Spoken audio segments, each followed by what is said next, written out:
Hello, everyone. I'm Sibyl Starr, and I'm here to give the astrology forecast for the Taurus new moon, which occurs on April 27th at 12:31 p.m. Pacific time.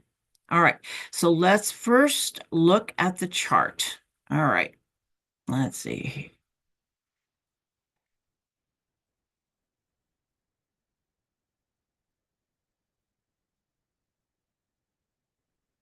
All right, so as you can see, the energy has really been in Aries and Pisces for the last several months, but just an overwhelming amount. And now things are starting to shift a bit. We've got some planets in Taurus, the sun and the moon, as well as Uranus, and Mars has also changed signs. Mars is now in Leo. It was a long haul with Mars retrograde in Cancer. Mars retrograde moves more slowly and it just is really intense. And Cancer is a very emotional sign. So a lot of emotional intensity over the last several months. But now I believe it was, what was that? April 16th was the day Mars moved into Leo. So let's begin with the chart. All right. Taurus new moon. April 27th, 12:31 p.m. here in Santa Rosa, well, in Pacific time, just say Pacific time. All right. So here is the new moon. We have the sun and the moon at 7 degrees, 46 minutes of Taurus. Okay. And she's in the new moon is in what is called a fixed cross configuration. The new moon is opposite Lilith in Scorpio, as well as well, we don't normally consider the part of Earth as part of a fixed square because it's always there, but here I would because it's conjunct a Lilith, Black Moon Lilith. All right. And this opposition is in what's called, like I said, a fixed square with Mars at 4 degrees of Leo, opposite Pluto at 3 degrees of Aquarius. So that would be a fixed square. Okay. We'll be talking about what that means. We also have the ruler of, this Taurus moon is Venus, and Venus is in a beautiful conjunction with the North Node, with Saturn, and with Neptune. It's an out of sign conjunction with Neptune, but very, very powerful. Okay.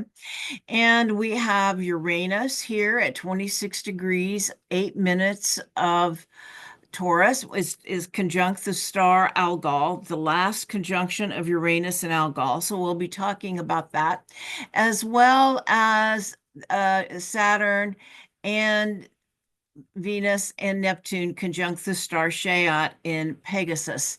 Now, let's see, we also have a Chiron Eris conjunction. And and we'll talk just a little bit about that. Okay. All right. So now let us get on to the what all of this means. All right. So first, let's talk about the Taurus archetype. Taurus comes here in the northern hemisphere when the earth is very fertile. New growth is happening. You know, the beauty of Mother Nature at this time of year is just so beautiful. And so it's really important to go out and enjoy it, enjoyment of the senses. Taurus rules the five senses, taste, touch, smell, hearing, touching, all of those. Okay. And so it's a very sensuous and creative sign. This is a time to take care of yourself as well, to take care of your body, listen to your body, nurture your body.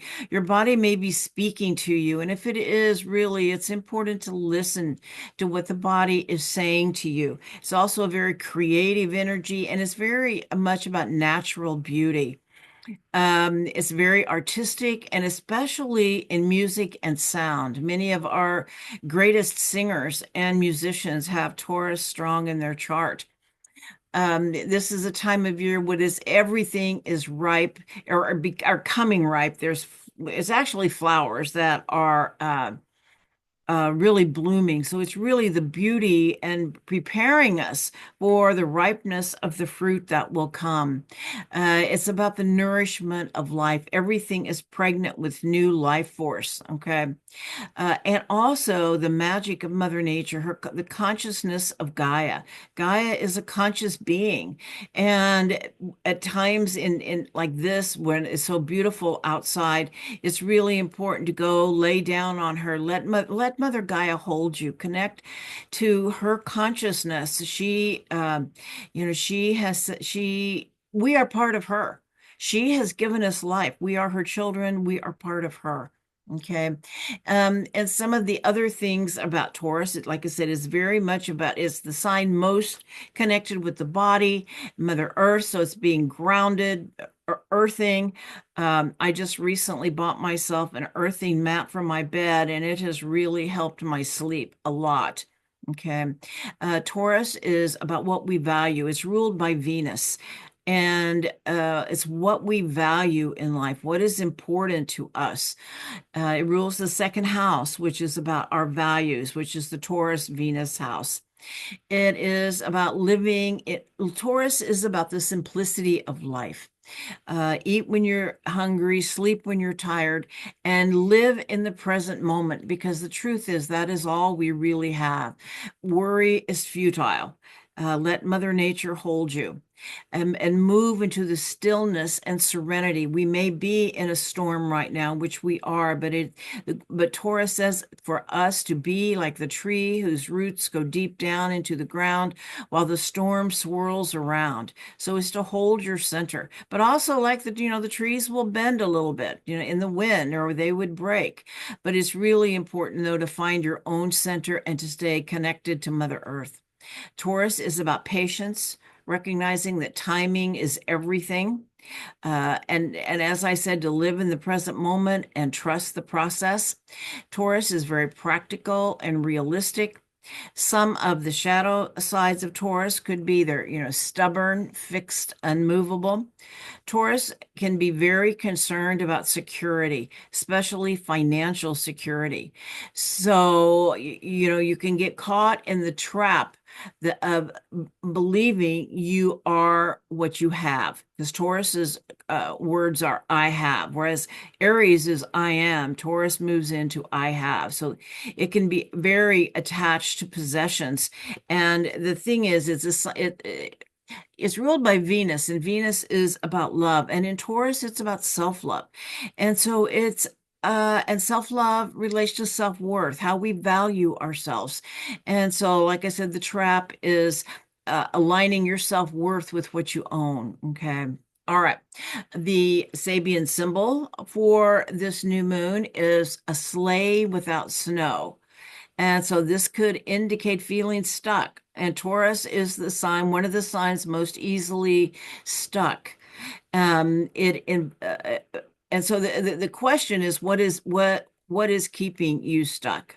Now, this symbol implies having the vehicle, but not the fuel or the gas or the energy to get the vehicle going or to make use of what's available. And like I said, Taurus is often about timing, though. So you may need to wait until the time is right to move, about having patience. But it could also be just simply needing the fuel to get things going. And so this is where this fixed cross comes in, because it is definitely an energetic, it's energizing. Squares are energizing, they're dynamic, they make things move. A fixed square has the potential to, if it's an old pattern, but I feel like what this is about, it is about giving fuel to get things moving, to get unstuck, because it's a very powerful energy.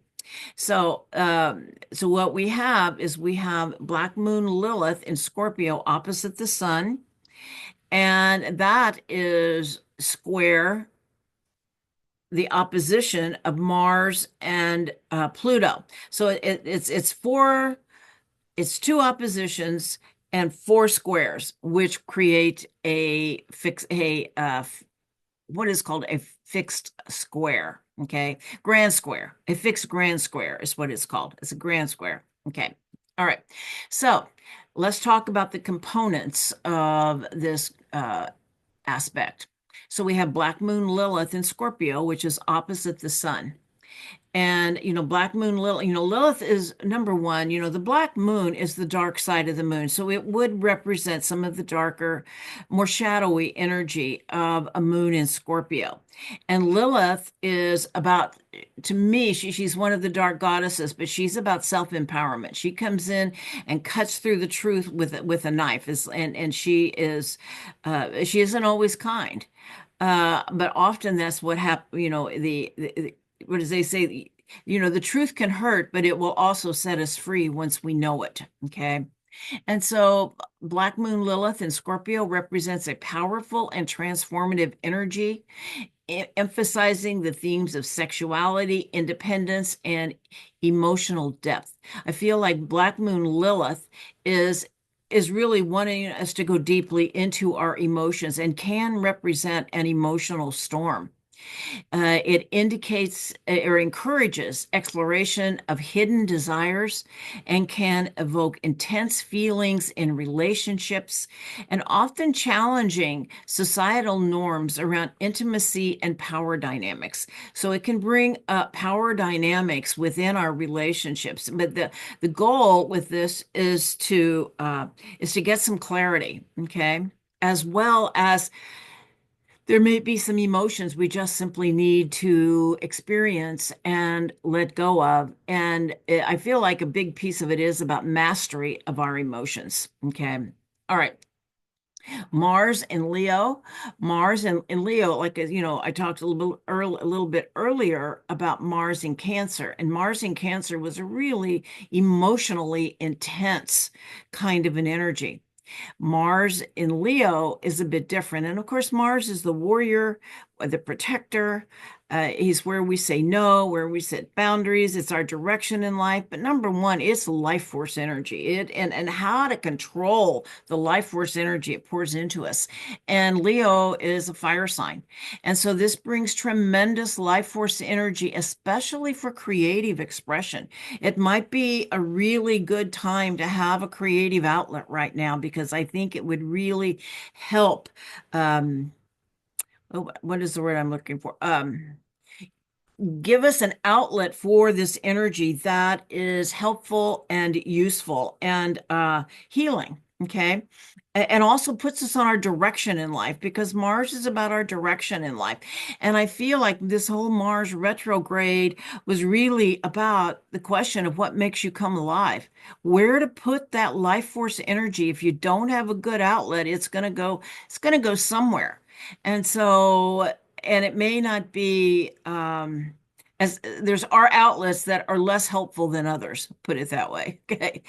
It's passionate and bold. And it's a strong desire nature, and one of the traits of Leo is the desire for recognition. And so it's really important. One of the shadows of Leo is wanting to be the center of attention. And so it's really important to find a healthy way to get recognized, because if you're not recognized in a healthy way, the shadow is going to come out, and it could come out in some destructive ways and ways that aren't helpful. Like I said, wanting to be the center of attention and doing things to be the center of attention that are not helpful. Okay.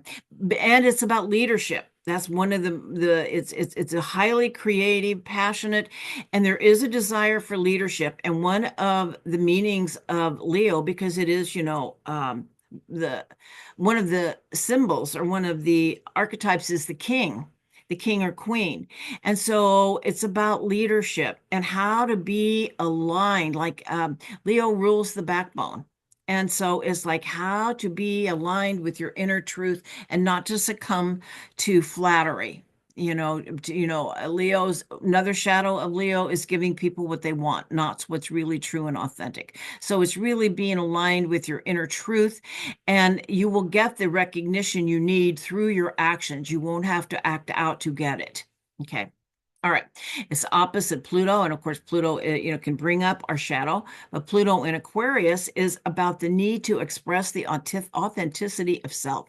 And so, as I said, one of the shadows of Leo is playing to the crowd, giving people what they want. Whereas Pluto in Leo is challenging us to be authentic and aligned with our own inner truth and integrity, and to not just succumb to acting out to get attention and the other shadows of Leo. Okay.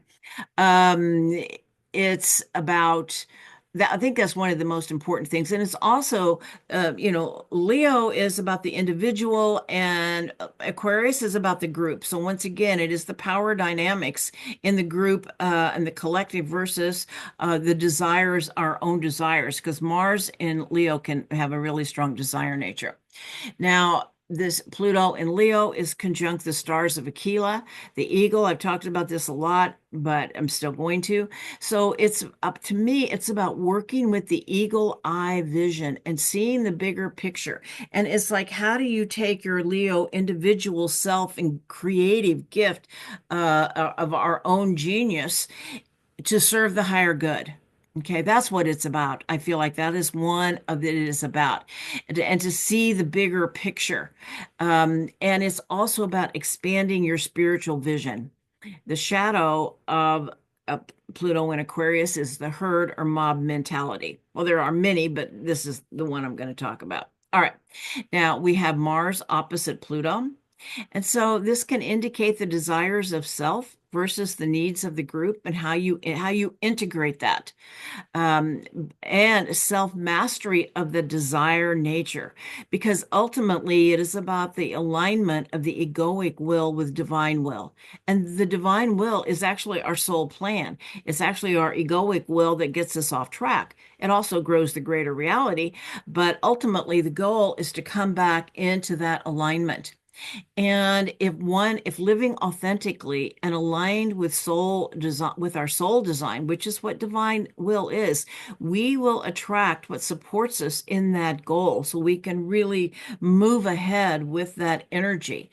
Because this is the kind of energy that can move mountains when it is aligned with divine will. The shadow is to make sure that we're moving the right mountain for the right reasons. And it can also bring up power struggles. And if power struggles come up, it's really important to look and see if you are in alignment with divine will. Or is this a place of where it is about aligning your will with divine will and seeing, and it may be where we have to say no and set boundaries. Okay. So I think they're both there. Okay. All right. And Pluto asks for a deeper understanding of our motivations, and it can bring evolution through crisis. It's the alchemical process. Now, the whole fixed cross, I feel like what it's saying is it's a world in chaos, and to remember that the world is a mirror reflection. And it is, I feel like one of the teachings is not only about the mastery of our emotion, of our desire nature, but our emotions, because our emotions actually is what underlie our desire nature. And as we gain mastery, it's about self-mastery. We can walk the way of the peaceful warrior, not fighting, but by anchoring strength through presence, clarity, and deep inner stillness. It's coming to that place of inner peace. It's about self-empowerment. It's the inner alchemical process of finding the gold within ourselves. And the alchemical process, the fire, which is that Mars in Leo, as well as I think the Black Moon Lilith in Scorpio, because even though it's a water sign, it's a pretty fiery water sign. And it can often bring crisis as a part of the process. In the alchemical process, you turn the fire up until it starts boiling, and everything that is not part of the basic nature, the substance, the basic substance, will be burned off, and then you turn up the water to cleanse it and to purify it and to release it. But the water is, excuse me, the fire is the crisis. And we often have crisis in our lives where it really makes us grow. And we do find that alchemical gold within ourselves, that inner strength, that core of our soul, of our being, of who we are. And so it can bring the true authenticity of self. Okay. And when we can live an authentic life, it can bring inner peace. It's often when our outer world does not, we're not who we are in our inner world.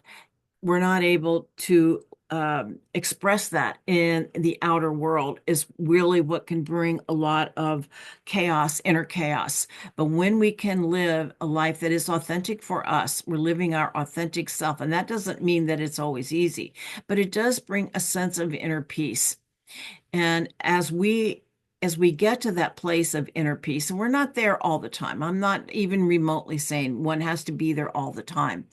It's as often as we can go there, though it really does impact the outer world. The energy ripples out. And when we can meet the fear and chaos in the outer world with being centered within ourselves and without emotional reaction, it's like pause before you respond, take a deep breath, get a little, embody the inner peace. Okay. But pause before you respond. That will help keep you from participating in high levels of drama, and um, finding that centered place is the place to respond from if you can. Okay. And to understand we must be the peace we wish to see in the world.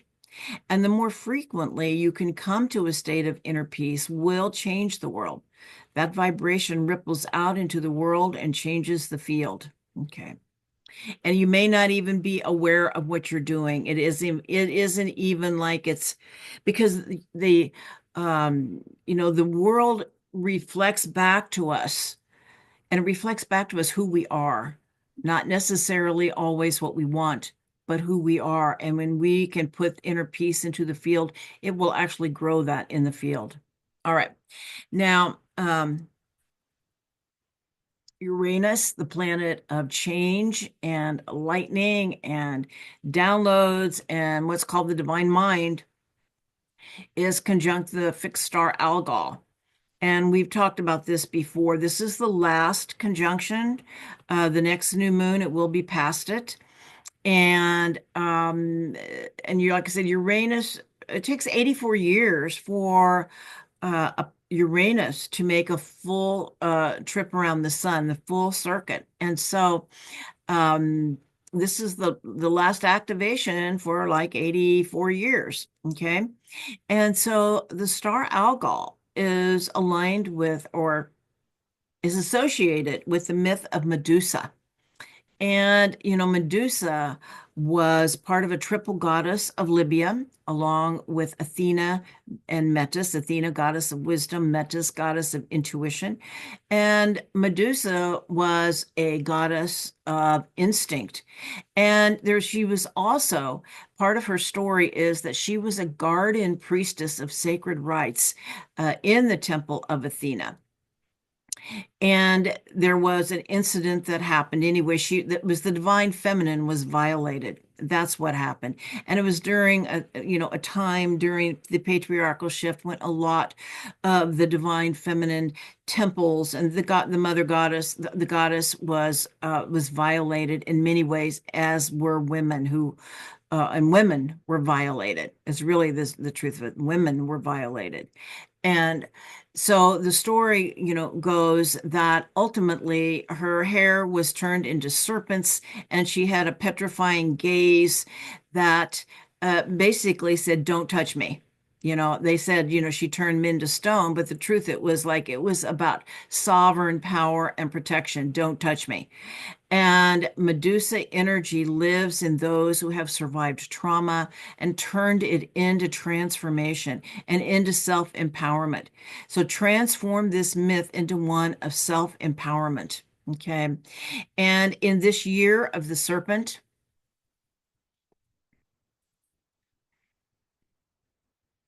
this I want to just share something I discovered that I thought was really nice. It says the serpent, a universal alchemical symbol, stands for both wisdom and the eternal cycle of death and rebirth. In Gnosticism, the serpent is not a tempter, but a bringer of knowledge, an awakener of the divine spark. Serpents represent the grounding of celestial knowledge into material reality and the dissolution and reintegration necessary for the inner alchemical transformation. And I feel like that's what that Mars Pluto is also about, is an inner alchemical transformation that is going on. It may not be time to take action. This is a time of inner transformation, but it could be. Okay. They embody the cyclical nature of spiritual evolution, where death is but a prelude to a greater life. Yeah. So I just wanted to share a little story that of something that happened to me over this last weekend. As I was walking at the lake, I was on a kind of a lower path that was right next to the lake, not up on the hill. And there was what I want to say is this path, there was no other way to walk. Right. There was no other path I could get on when I going to share what happened.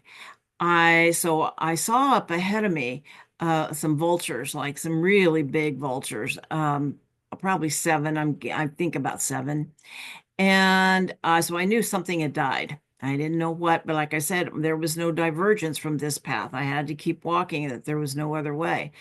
And so when I got close, I saw that it was a serpent that had died. It was a snake.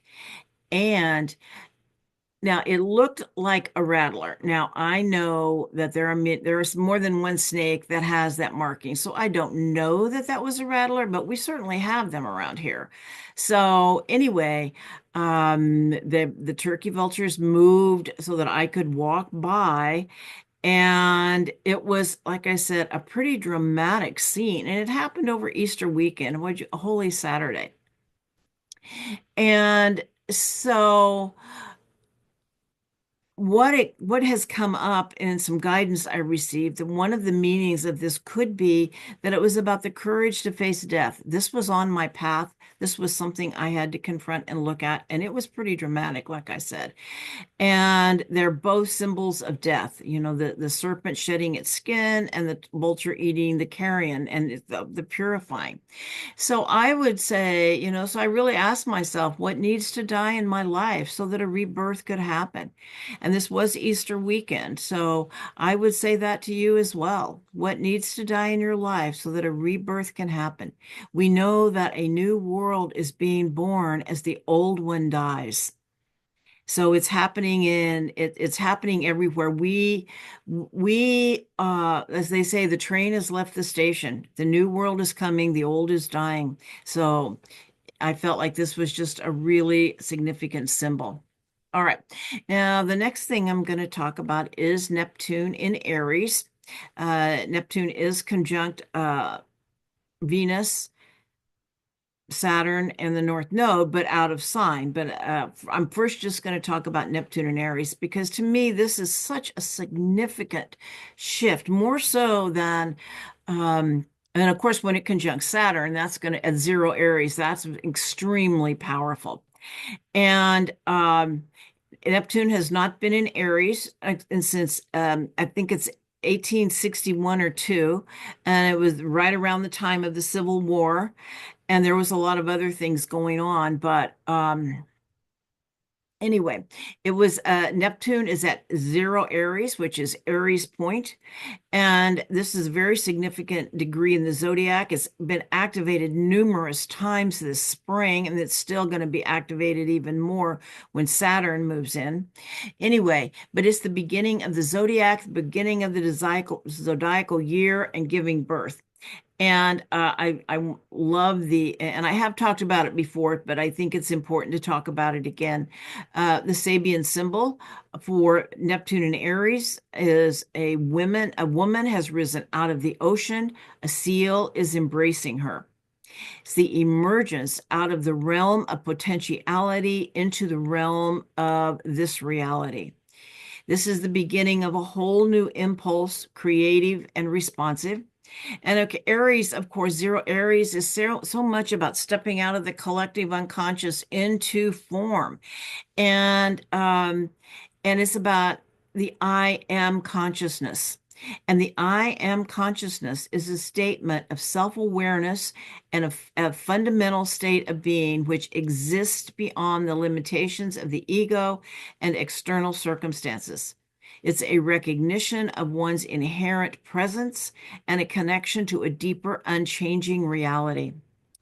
To me, it is about the birth of a new consciousness of self-awareness, which leads us into new frontiers of consciousness growth. And we are crowning. So it feels like the light is here and we are crowning, but we're not out of the birth canal yet because um, Neptune is going to go back into Pisces for a few months later in the year. So it's like we're crowning, but we're not quite ready to come. Okay. But it is a new reality where we become aware of the true reality behind the illusion as the veil falls and the fog lifts, and that we are entering a gateway or portal into a new reality. We know that it's coming. And 3D reality, which we are living, is the dream, but the new reality of the fifth dimension is an awakening within the dream, an awakening to the truth of your own divinity, which we would call Christ consciousness. That was Christ's message. And I think it's so interesting that Neptune, the ruler of Pisces, has been transiting the 29th degree of Pisces for quite a while, is now at zero Aries, but we'll go back to 29 degrees of Pisces. So there's one more teaching.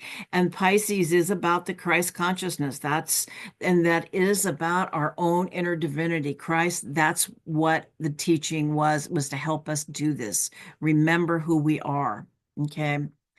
And as we awaken within the dream, we can realize that it is a dream, which allows us to stand back and be the witness without emotional reaction. When we realize we're the actors in the dream, it's our consciousness, but the world is a dream and it's all about our choices. And we can stand back and be more of a witness as there's so much turmoil in the world. We don't have to participate in it. And that's really the best way to walk that path. Walk the path of the peaceful warrior, stand back, be the witness. Okay. And it is also about the anchoring of light. We have been anchoring light through the veil, but now the veil is pierced. I feel like Neptune moving into Aries, the veil is pierced. So that light is coming directly in, not we're anchoring it directly in. Okay. All right. Now we have the Neptune Venus Saturn conjunction. Okay. And Venus. Okay, so it feels to me like so there are two worlds. Neptune is like the world. I'm just gonna say 5D, a fifth dimensional reality, much more of a fifth dimensional reality. It is the new reality coming in. And Saturn is Saturn is the ruler of consensus reality. What we all agree upon is true. And at this point in time, it's 3D. It's the 3D world. And Venus is the goddess of love and the unconditional love of the Divine Mother. And she is like weaving these two worlds together, the world of spirit and the world of matter. Let's just say that would be Saturn and Neptune, but it's also a 3D, 5D kind of a frequency, weaving them together and weaving love, weaving the unconditional love of the Mother of the universe into the world of form, which raises our frequency and the vibration of the form. Okay. And the stars are conjunct the fixed star Shayot and Pegasus, which also indicates that our crown chakra is open and we're receiving messages and we're transmitting them to know that this new moon, there's going to be a real opening there. Saturn is conjunct the North Node, and Saturn in Pisces is about becoming our own spiritual authority and connection to the higher self.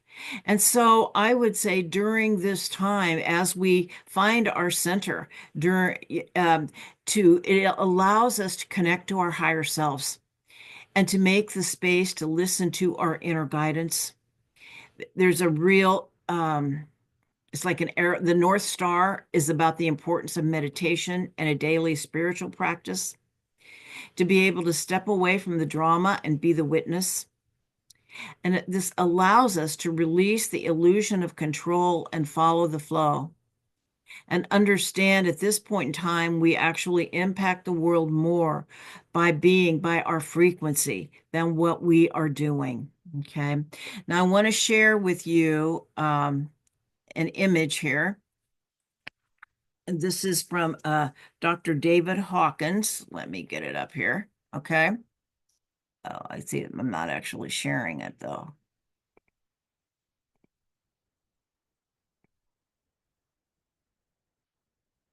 Okay, so this is Dr. David Hawkins. He created what he calls a map of consciousness. And it shows that when we become more conscious, we naturally become more blended and partnered with Source. And in this map of human frequency, you can see actually here is the level. There's the God view. He's got several points to it. But what we're going to look at here is the frequency of love is 500. We're looking at the scale. And the emotion is reverence. The frequency of joy is 540, and the emotion is serenity. And the frequency of peace is 600, and it is the frequency of bliss. So it is important to remember that to have peace in our hearts, we must surrender to our own divine nature, which is the truth of who we are. And that truly is when we get to that place of inner peace. And like I said, you don't have to do it. We know it. We're not in a place where this can be done all the time, but the more frequently we can come into these higher frequency vibrations of love, joy, and peace, and enlightenment is up here at the top, 700 to 1,000. Okay. And that's pure consciousness. But these are definitely doable, I think, for all of us if we allow ourselves to go there. And so I want to read, I want to, I have a really beautiful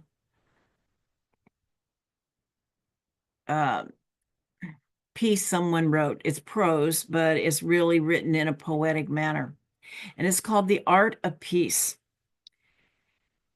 The art of peace is not the absence of conflict, but the mastery of the self, a quiet revolution that begins within. To walk the path of peace is to walk in rhythm with the universe. It is to recognize that every breath we take is a sacred thread in the web of life. And with each step, we either weave harmony or we unravel it. So let us be still. Let us listen. Let us become the divine embodiment of peace in our thoughts, in our actions, and in the spaces between. And this was written by, I thought I had his name, but I seem to have lost it. It's something like James Wilmer or something. It's from the Ancient Order of Hermeticism. Anyway, it's wonderful. Anyway, I want to thank you all for watching my video. I hope you enjoyed it and found it helpful. In these times of great change, it's so important to stay centered within ourselves and to find those places of inner peace when we can. So wishing you all a wonderful month. If you're interested in a reading, my contact information is in the box below. If you like this video, please check like and subscribe. Wishing you all many blessings this month, and namaste.